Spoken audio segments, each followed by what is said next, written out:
भरकटलेलं व्यक्तिमत्व आहे अशा शब्दांमध्ये खासदार संजय राऊत यांनी जोरदार टीकास्त्र टाकलंय। शिंदेंच्या स्ट्राईक रेटच्या वक्तव्यावर राऊतांनी हा निशाणा साधला। शिंदेंचं मुख्यमंत्रीपद हे औट घटकेचं आहे, ते राजकीयदृष्ट्या मनोरुग्ण आहेत अशा शब्दांमध्ये राऊतांनी शिंदेंवर जोरदार हल्लाबोल केलाय।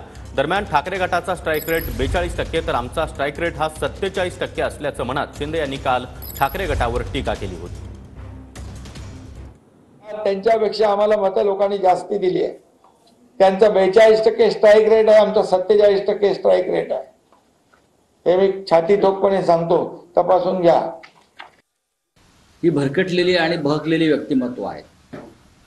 त्यांचं मुख्यमंत्रीपद आउट घटकेचं आहे। ते घटनाबाह्य बेकायदेशीर मुख्यमंत्री आहेत आणि घटनाबाह्य बेकायदेशीरपणे जे लोक सत्तेवर बसतात त्यांना मानसिक आजार किंवा ते मनोरुग्ण असतात राजकीय दृष्ट्या। महाराष्ट्रात आणि देशामध्ये आपण हे पाहतो, बहुमत गमावलेले लोक जेव्हा सत्तेमध्ये असतात तेव्हा त्यांच्याकडनं अशा प्रकारची वक्तव्य